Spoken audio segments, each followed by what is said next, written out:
तो क्या हाल चाल, आप सभी लोग ठीक होंगे, उम्मीद कर रहे होंगे। तो आज हमारा वर्क डन का प्रॉब्लम नंबर 2 का वीडियो लेक्चर है। इस लेक्चर में हम लोग वर्क डन से रिलेटेड कुछ टफ प्रॉब्लम को लेंगे। तो आप सभी बच्चे अच्छा से वीडियो देखेंगे, कॉपी पेन निकाल लोगे। और इसके साथ ही साथ आप सभी बच्चों से एक बात था कि आप डिस्क्रिप्शन बॉक्स में जाइएगा। डिस्क्रिप्शन बॉक्स में आपके लिए एक पीडीएफ होगा, मतलब आज के क्लासेस हमारे जितने हुए हैं वो डिस्क्रिप्शन बॉक्स पे उस पीडीएफ का लिंक है। आप वहाँ से पीडीएफ डाउनलोड कर लें, उसके बाद लेक्चर को देखें। सारा क्वेश्चन, आज के क्वेश्चन का जितना भी हम क्वेश्चन बनाएंगे, सारा क्वेश्चन वहाँ पर दिया गया। ओके, तो सभी बच्चे डिस्क्रिप्शन बॉक्स से पीडीएफ डाउनलोड कर लेंगे। चलिए आइए हम देखते हैं आज problem on work done, lecture number 2 है आज हमारा। तो पहला प्रॉब्लम जो हम लोगों का है ना, प्रॉब्लम नंबर, इसे प्रॉब्लम नंबर 4 देंगे क्योंकि प्रॉब्लम नंबर 3 हम लोगों ने कर लिया था। तो ये हमारा है प्रॉब्लम नंबर 4 बच्चे लोग। क्या है? प्रॉब्लम नंबर 4 है। 3 हमारा प्रीवियस क्लासेस में हो चुके थे। 3 हमारा प्रीवियस क्लासेस में हो चुका था, बात ध्यान रखोगे। प्रॉब्लम नंबर 3 हमारा प्रीवियस क्लास में हो चुका है। यह हमारा प्रॉब्लम नंबर 4 है। तो अगर प्रॉब्लम नंबर 4 को अगर हम देखें ध्यान से, तो हमें ये प्रॉब्लम वेक्टर बेस्ड प्रॉब्लम है। प्रॉब्लम में क्या बोला गया है कि what should be the amount of work is done when a body is displaced s vector। देखो ये क्वेश्चन दिया गया प्रॉब्लम में कि s वेक्टर डिस्प्लेस किया गया है कहां से कहां तक। s vector is equal to 4 minus 4i minus j plus 7k and by applying a force a body is displaced to this vector by applying a force। कितना हम लोग का फोर्स अप्लाई किया गया है? 1i cap plus 2j cap minus k cap. ठीक है, एक बार हम क्वेश्चन आप लोग के लिए पढ़ दे रहे हैं, आप देख लीजिएगा, मैच कीजिएगा क्वेश्चन। तो पूछा गया है find out the work is done on moving a particle along a vector s is equal to 4i minus 7j plus 7 K metre minus j plus 7 K metre is the applied force is i plus 2j minus k newton. ये metre में है पूरा बच्चा, याद रखोगे। ये पूरा metre में दिया गया है और ये पूरा न्यूटन में दिया गया है। अगर इतनी बातें हो चुकी हैं तो हमें अमाउंट ऑफ वर्क डन निकालना है। डॉट प्रोडक्ट हर बच्चे को पता था ना, हमने बताया था डॉट प्रोडक्ट कैसे निकलेगा। तो सॉल्यूशन देखिएगा क्वेश्चन नंबर 4 का सॉल्यूशन। तो क्वेश्चन नंबर 4 का अगर आप सॉल्यूशन देख रहे हैं तो यहाँ पर आप नोट कीजिएगा कि since we know that work done is a dot product of force vector and S vector.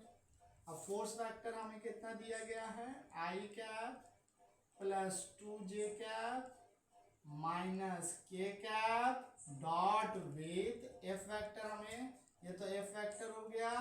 S vector कितना दिया गया? 4i cap minus j cap plus 7k cap दिया गया।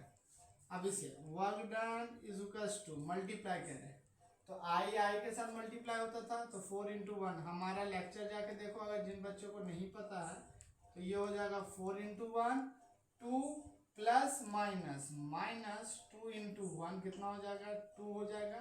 माइनस प्लस माइनस, यहाँ पर 1 है, यहाँ पर 7 है, ये 7 हो जाएंगे। अगर ये 7 हो जाएंगे तो कैलकुलेट कीजिए, माइनस 5 किसका यूनिट जाएगा? जूल का यूनिट जाएगा। तो देयरफॉर हमारा आंसर कितना है? Work done is equal to minus 5 joule, है ना बच्चे लोग। अब यहाँ पर आप मेरा एक बात बताइएगा, माइनस क्या इंडिकेट कर रहा है?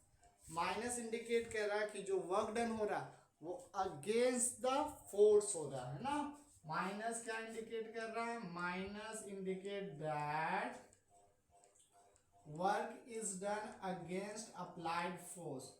Work is done against force. बताए थे ना आप लोगों को अगले वीडियो में? हाँ सर जी बताए थे।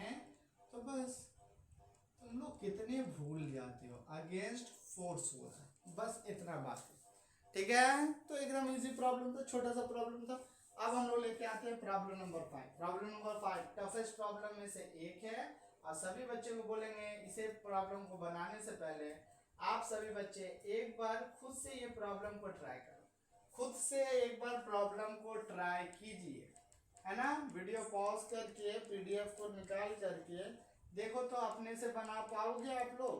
अगर अपने से बना पाओगे तो बड़ा बात है, आपके पास दिमाग है इसका मतलब। तो देखो हम कोशिश करते हैं, बनाने की कोशिश करते हैं। देखिए आइए प्रॉब्लम नंबर 5 में क्या बोला गया, आप क्वेश्चन देखोगे सब बच्चे पीडीएफ निकाल के। तो प्रॉब्लम नंबर 5 में बोला गया कि एक बॉडी, ठीक है ना, बॉडी है, वो बॉडी कितने मास की है, मास 5 kg का एक बॉडी है, मास है बॉडी का 5 kg, कितना है 5 kg। बॉडी मूव कर रहा है and the displacement time graph relation is given that time is equals to under root x times of plus 1। ये रिलेशन दिया गया under root x plus 1 t is equal to under root x plus 1 का time graph दिया गया है। अब पूछा जा रहा है what should be the amount of work done during first 10 second. पहला 10 सेकेंड में कितना अमाउंट ऑफ वर्क डन किया गया है। चलिए एक बार हम आप लोगों के लिए क्वेश्चन पढ़ देते हैं, आप देखिएगा।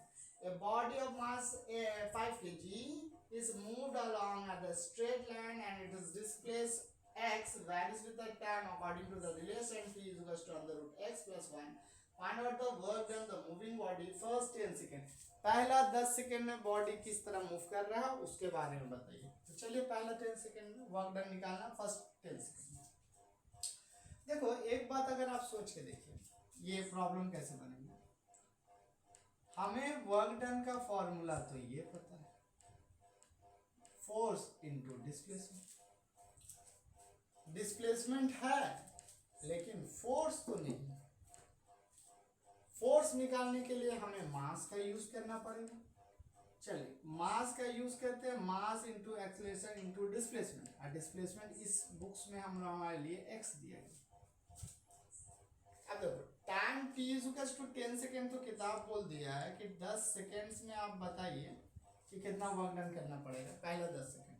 लेकिन मुझे ये बात आप लोग से पूछना है कि t तो चलिए पता हो गया, a पता है, x भी आपको पता चल जाएगा हम बताते हैं, बट a नहीं पता हमें।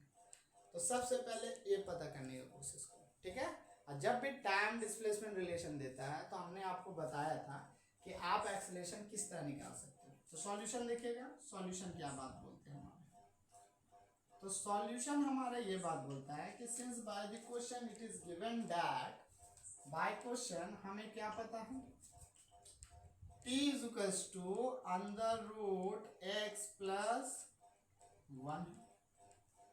क्या हम इसे ऐसे लिख सकते हैं और बोल के अंडर रूट x, या फिर आप ऐसे कर लीजिएगा, बच्चे लोग को दिक्कत होता है, t माइनस 1 ये हो जाएगा under root x। Squaring both side करें, क्या करें, स्क्वायरिंग बोथ साइड। अगर आप स्क्वायरिंग बोथ साइड करेंगे, स्क्वायरिंग बोथ साइड, तो आपको क्या बातें पता चलेगी, देखोगे क्या बातें हमें पता चलेंगी। ये t माइनस 1 का होल स्क्वायर हो गया और ये क्या हो गया हमारा अंडर रूट x का होल स्क्वायर। चलिए और अगर इतना हो जाता इसे ओपन कीजिए, T square minus 2t plus 1 is equal to x, यही रहा ना। अब देखो हम कैसे निकालते हैं, differentiating both side with respect to time. Differentiating बड़ा गंदा लिख दिए है ना, चलो आ जाओ। Differentiating both side with respect to time, differentiating को छोटा सा लिखते हैं, both side with respect to time के रिस्पेक्ट में करना।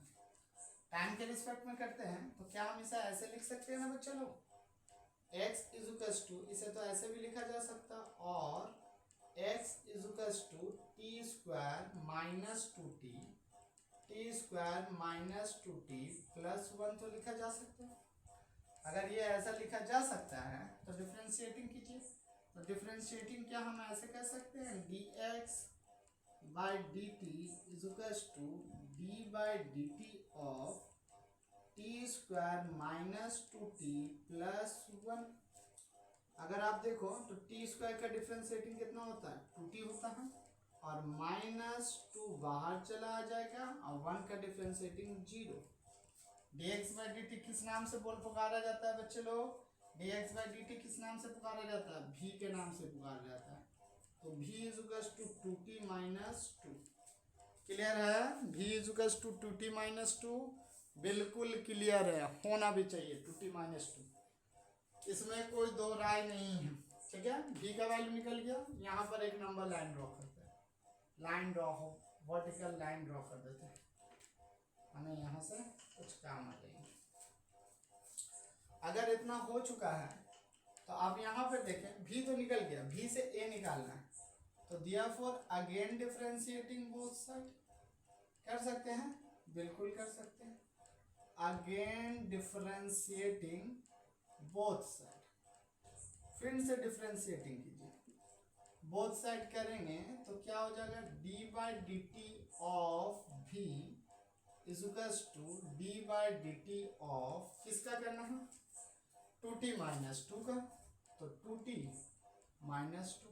अगर आप देखिएगा 2t का तो 2 हो जाएगा और माइनस 2 का हो गया 0। dv बाई dt क्या कहलाता है, acceleration is equals to 2 minus 0 2। ठीक है, क्लियर, कोई दिक्कत, ये सेकेंड्स में दिया गया होगा हम लोगों को, ठीक है ना, ये सेकेंड के टर्म में दिया गया होगा। तो यहाँ पर भी हम लोग, यहाँ पर एक्सेलरेशन आ गया मीटर पर सेकेंड स्क्वायर, मतलब 2 मीटर पर सेकेंड स्क्वायर से एक्सेलरेशन हो रहा है। तो therefore work done is equals to, अब निकल जाएगा, देखो work done is equals to क्या होता है, force into acceleration, sorry mass force into displacement. Force की जगह पे क्या रखेंगे, mass into acceleration into displacement. तो work done is equals to, mass का वैल्यू कितना है हमारा, दिया गया था किताब में, मास का वैल्यू 5 kg रख दीजिए। एक्सेलरेशन में value 2 metre per second square, उसे भी रखिए। और s मतलब x का वैल्यू अगर आप देखो तो x हमारा आ रहा है T square minus 2t plus 1, T square minus 2t plus 1। बहुत ही इंपॉर्टेंट प्रॉब्लम, हम बार बार बोल रहे हैं, चलो for t is equals to 10 second, for t is equals to कितने सेकेंड के लिए, 10 सेकेंड के लिए। अगर t 10 सेकेंड रखेंगे बच्चा तो 5 इंटू 2 रख के रखो, यहाँ पर ब्रैकेट ओपन करेंगे, 10 स्क्वायर माइनस 2 इंटू 10 प्लस 1। ठीक है, अगर आप इसका कैलकुलेशन कीजिएगा तो ये 5 2 10 हो गया, और ये देखिएगा 10 का होल स्क्वायर 100 माइनस 20 कितना हो गया, 80 प्लस 1, तो 81 हो गया। अगर 81 ये है तो work done is equals to कितना आ रहा हमारा, 810 जूल का वर्क डन आ जा रहा है। क्लियर है, ध्यान से देखो, बहुत ही अच्छा प्रॉब्लम है। अगर ऐसा प्रॉब्लम आप लोग नहीं कर पाओगे तो बड़ा दिक्कत वाली हमारे लिए बात होंगी, बड़ी दिक्कत वाली बातें होंगी, है ना। बहुत ही सुंदर प्रॉब्लम है, ऐसा सुंदर प्रॉब्लम आप आराम से कर सकते हो, आराम से, है ना।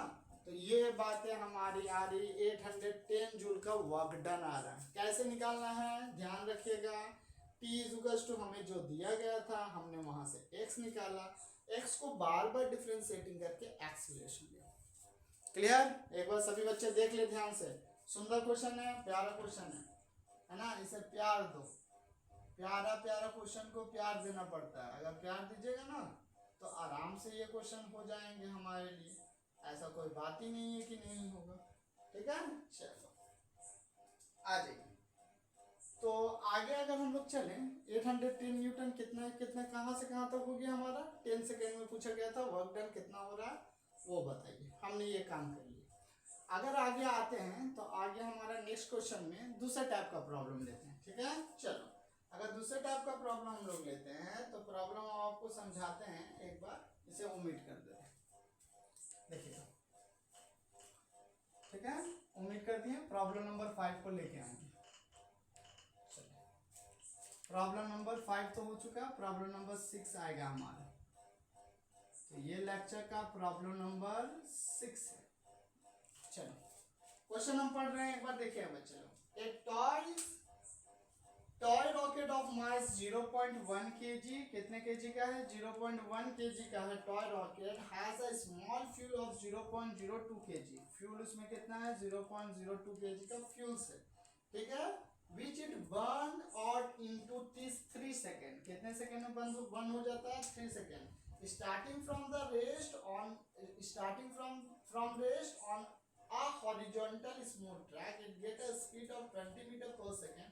After the fuel is burnt out, what is the approximate thrust of the rocket? Rocket का thrust कितना है?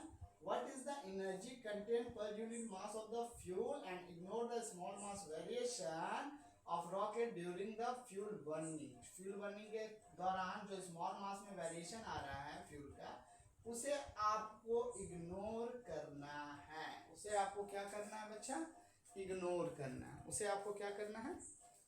इग्नोर कीजिएगा। आइए क्वेश्चन देखिए। क्वेश्चन ये बात बोला है कि एक टॉय है, उसका मास दिया गया है 0.1 kg, ठीक है, रॉकेट टॉयज है, और उसमें जो फ्यूल रखा गया बहुत ही कम है, 0.02 kg, बहुत ही कम है, इसके कम के, ठीक है। और बोला जा रहा है कि वो बर्न आउट हो जाता है 3 सेकेंड में। टाइम लिया है बर्न आउट, बर्निंग टाइम्स, यहाँ पर लिखते हैं बर्निंग टाइम, जरूरी है, ठीक है। ऐसे लिख कर चले, टी सफिक्स बी, बी का मतलब समझिएगा बर्निंग टाइम है। कैसा टाइम? Burning time. अगर बर्निंग टाइम 0.3 सेकेंड में बोला जल जाता है, और स्टार्टिंग होता है जब रॉकेट चलना स्टार्ट होता है तो इनिशियल वेलोसिटी दिया गया है 20 metre per second. 20 metre per second दिया गया है ना, देख ले एक बार। जी हाँ, it get a speed 20 metre per second after the fuel burn out, मतलब फ्यूल जल जाने के बाद, मतलब फाइनल वेलोसिटी दिया गया, फाइनल वेलोसिटी। इनिशियली तो वो रेस से स्टार्ट होगा, फाइनल वेलोसिटी कितना दिया गया? 20 मीटर पर सेकेंड दिया गया। तो पूछा जा रहा है कि क्या पूछा जा रहा है कि what is the energy content per unit mass of the fuel, मतलब फ्यूल का पर केजी में कितना एनर्जी का कंटेंट है, वो एनर्जी कितना रखता है, ये बात बताना। बता पाओगे? बहुत सुंदर क्वेश्चन है, देख लो। रॉकेट फ्यूल्स है, टिक टिक टिक, है ना, रॉकेट फ्यूल है। अब बताओ, छोटा सा ऐसा रॉकेट फ्यूल हम लोग यहाँ बगल में बना लेते हैं, बना पाओगे? ऐसा रॉकेट है, ये रॉकेट मान लीजिए, रॉकेट ऊपर की तरफ जा रहा है ना, ज्यादा ड्राइंग यहाँ पर नहीं करें। अब ये रॉकेट अगर हमारा है तो रॉकेट का फाइनल वेलोसिटी बोल दिया गया 20 मीटर पर सेकेंड, जब इसमें पूरा बर्निंग ले हो गया है तब का। तो बताओ क्या होगा? फोर्स एनर्जी कितना है इस फ्यूल के अंदर, एनर्जी कितना है वो रखना। चले आइए पहले यहाँ पर देखिए, work done by fuel, work done by fuel, fuel के कारण से वर्क डन कितना हो रहा है, ठीक है ना, equals to energy of fuel, ये बात हम बोल सकते हैं। यहाँ पर सॉल्यूशन कर रहे हैं, ठीक है, सॉल्यूशन ध्यान से रखोगे, यहाँ से हम लोग सॉल्यूशन स्टार्ट करें। बहुत अच्छा क्वेश्चन है बच्चा, ध्यान दिया कीजिए। ये सब क्वेश्चन आपको नीट लेवल पे ही मिल सकती है, नीट मेंस ये सब क्वेश्चन उसी लेवल पर। चलो, work done of fuel is equals to energy of fuel होता है हमारा, फ्यूल का एनर्जी भी होता है, ठीक है ना, वही तो वर्क डन करेगा भाई, ठीक है। और एनर्जी ऑफ फ्यूल जितना होगा वही एनर्जी प्रोसेस करेगा रॉकेट, क्योंकि फ्यूल जितना बर्न किया, बर्न करके एनर्जी किसको मिला है? रॉकेट को मिला है। तो इम्प्लाई कर सकते हैं काइनेटिक एनर्जी एक्चुअली मिला, पर हम लोग अभी एनर्जी रखेंगे, energy gain by rocket, gain by rocket, rocket को कितना एनर्जी मिला वो गेन कर लेगा। तो देयरफॉर हम ये बात बोल सकते हैं, एनर्जी ऑफ फ्यूल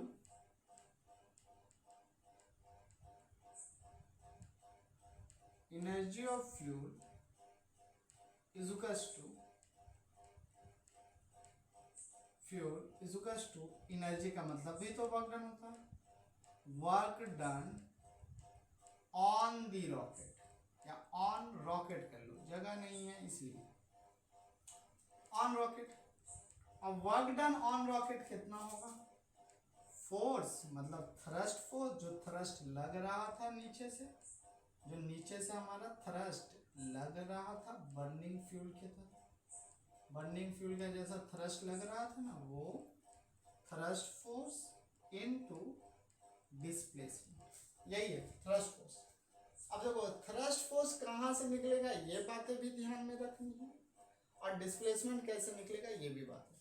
फोर्स तो दिया गया नहीं है, तो हम थ्रस्ट फोर्स के जगह पे मास, किसका मास रखेंगे, मास इसका रखेंगे, इस रॉकेट का, रॉकेट मास मतलब टॉयज रॉकेट, यहाँ पर रॉकेट ही कर देते हैं, rocket mass into acceleration of rocket into displacement of rocket, सब रॉकेट का लगेगा बच्चे, याद रखिएगा, क्योंकि रॉकेट के ऊपर वर्क डन हो रहा है।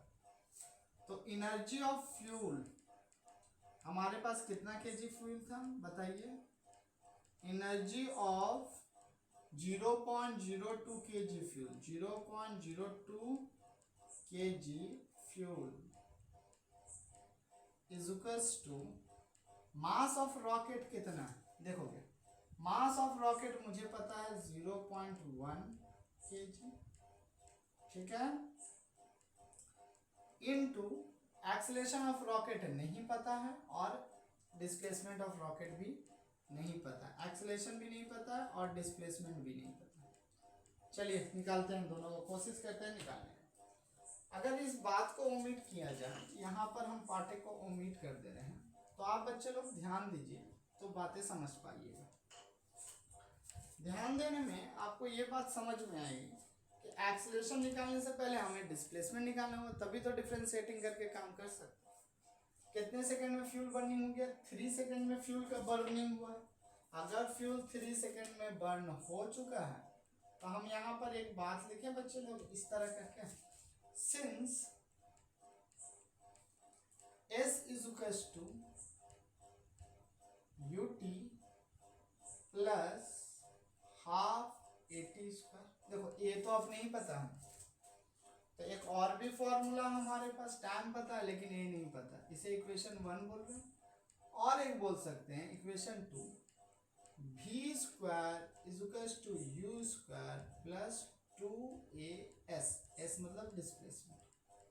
अब देखोगे इक्वेशन 2 से, दो इक्वेशन हमें पता है s निकालने के लिए, फ्रॉम इक्वेशन 2 अगर हम देखें, फ्रॉम इक्वेशन 2, इक्वेशन 2 से देखें तो हमें क्या दिया गया, v का वैल्यू कितना दिया गया है, 20 दिया गया, u इनिशियली रेस्ट होता है rocket, plus 2 times of a कितना दिया गया, a हमें पता है नहीं पता है, तो a के जगह पे हम रख सकते हैं v minus u by time t, रख सकते हैं इनटू s, निकालो यहाँ से 400 इज इक्वल्स टू, ये तो 0 हो गया, अब 2 इंटू v का वैल्यू कितना हमारे पास 20 माइनस 0 डिवाइडेड बाय कितना हो जाएगा, डिवाइडेड बाय 3 हो जाएंगे। टाइम बर्निंग टाइम कितना दिया था 3 सेकेंड का s। अब इसे आप कैलकुलेशन करें, ये 40 हो जाएगा, 400 is equals to 40 by 3 into S, 40 से ये 10 टाइम्स में कैंसिल हो गया, तो ये इम्प्लाई कर रहा है s इज इक्वल्स टू कितना आ जा रहा हमारा 30 आ जा रहा, s का वैल्यू 30 आ जा रहा, 30 मीटर। और अगर एक्सेलरेशन निकालना है ना, तो इसका इस इक्वेशन का जरूरत नहीं, इसे यहाँ पुट भी कर दोगे तो भी निकल जाएगा, या फिर उसका जरूरत भी नहीं है, पर हम लोग यहीं पर पुट कर दें, putting in equation 1, in equation कितना में 1 में पुट करेंगे। अगर इक्वेशन 1 में अगर हम पुट करते हैं बच्चा, तो इक्वेशन 1 हमारा कितना है 30, u कितना था 0 time plus half acceleration t square मतलब 3 स्क्वायर, ये तो 0 हो गया, तो यहाँ पर हमारे पास कितना है 3 का होल स्क्वायर 9a/2, 9a/2। तो इम्प्लाई कीजिएगा आप, कैलकुलेशन कीजिए, तो 30 is equals to 9/2 a, therefore a is equals to 30 into 2/9। तो ये हमारा कितना आ जाएगा, 3 से कैंसिल 10 टाइम्स में 20/3। तो एक्सेलेरेशन हमारा कितना आ रहा है, 20/3 मीटर पर सेकेंड स्क्वायर। देख ले हर एक कोई बच्चे, अगर किसी भी बच्चे को कुछ भी प्रॉब्लम आ रहा है तो बोलिएगा हमें। किसी भी बच्चे को थोड़ा सा भी प्रॉब्लम होने पर हमें कमेंट बॉक्स में कमेंट कीजिए। 20/3 है तो यहाँ पर रख दो। चलो तो ये हो गया 0.1, ठीक है। एक्सेलेरेशन का वैल्यू हमारा 20/3 और डिस्प्लेसमेंट का वैल्यू हमारा कितना हो जाएगा, इसका वैल्यू 30 मीटर हो जाएंगे, ठीक है। तो इसे हम लोग इक्वेशन ए बोलते हैं, ताकि मेंशन कर दे किताब वाले को। इसे इक्वेशन बी बोलते हैं। तो from equation A and B, from equation, बच्चे लोग लिखोगे, लिखना जरूरी है बच्चे लोग। Equation A and B, A और बी से, तो energy of 0.3 kg fuel, energy of 0.2 kg fuel का एनर्जी कितना आ गया हमारा, देखिएगा तो देखो ध्यान से, ये 10 हो जाएंगे आराम से, 10 से 20 कट जाएगा, 23 से 10 कट जाएगा, तो ये हमारा कितना आ जाएगा, 6 जूल आ जाएगा। हमारे कितने आ जाएंगे, 6 जूल आ जाएंगे। कितने आ जाएंगे हमारे, 6 जूल आ जाएंगे, ठीक है। देखोगे ये 10 से ये 2 टाइम्स में कैंसिल हो गया, 2 टाइम्स में होने के बाद 3 से ये 10 टाइम्स में कैंसिल हो गया, तो 3 से ये 10, यहाँ 2 बच रहा है ना। यहाँ से अगर हम देखें तो 2 और यहाँ से देखें तो 10, सॉरी 20 जूल आ रहा है। कितना जूल आ रहा है हमारा, 20 जूल आ रहा है। तो 20 जूल, तो 0.2 kg फ्यूल कितना जूल रखता है, 20 जूल रखता है। तो यूनिटी मेथड लगाएं, तो therefore energy of 1 kg, energy of 1 kg fuel कितना लगेगा, हाँ बच्चा देखो 20/0.2। अगर 20/0.2 देखेंगे तो ये 2 ऊपर चला गया, ये हमारा 10 आ गए, 2 से ये कितने टाइम्स में कैंसिल होता है, 10 टाइम्स में। तो कितना जूल रखेगा सर, 100 जूल रखेगा। कैसा रहा प्रॉब्लम, अच्छा है ना, बिल्कुल बहुत अच्छा प्रॉब्लम बच्चे। ये सब प्रॉब्लम ही करोगे तो फ्यूचर में आपका कुछ बहुत कुछ होने वाला है। हम लोग छोटे F = ma वाला प्रॉब्लम करके पूरा खुश रहते हैं ना, नहीं, F = ma वाला प्रॉब्लम करके आप खुश ना रहे हैं। दिन बदल रहे हैं, टफ एग्जामिनेशन पेपर टफ होते चल जा रहा है बच्चे लोग। तो ऐसे करने से कैसे चलेगा हमारा, ऐसे करने से कैसे चलेगा बच्चा। एक बात यहाँ देखो, कितना है, 0.02 है ना, यहाँ पर थोड़ा सा एरर है, 0.02 दीजिएगा, तो यहाँ पर भी कितना हो जाएगा, 100 हो जाएंगे। 0.02 लगेगा तो 100, तो 100 अगर रहा तो 1000 जूल आ जाएगा। तो 1000 जूल आंसर है 10⁻³ kg जूल भी बोल सकते हो, या फिर 1 किलो जूल भी बोल सकते हो, कि 1 किलो जूल फ्यूल का पावर है, मतलब एनर्जी एफिशिएंसी। ओके, तो हमारा ये वीडियो हम लोग यहीं तक रहने देते हैं, क्योंकि काफ़ी लेंथी वीडियो जा रहा है।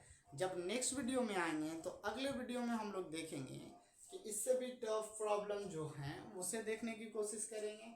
आप सभी बच्चे ये 6 नंबर तक प्रॉब्लम तक बना लीजिएगा। अगर आप किसी भी बच्चे को दिक्कत है तो आप हमें बोलिएगा, और हाँ कमेंट बॉक्स में कमेंट करके बताओगे। और एक ज़रूरी बात है, डिस्क्रिप्शन बॉक्स में PDF है, वहाँ से डाउनलोड करें और डाउनलोड करके अपना अच्छा से देखें, ठीक है। प्रॉब्लम बनाते रहो, हंसते खेलते रहो।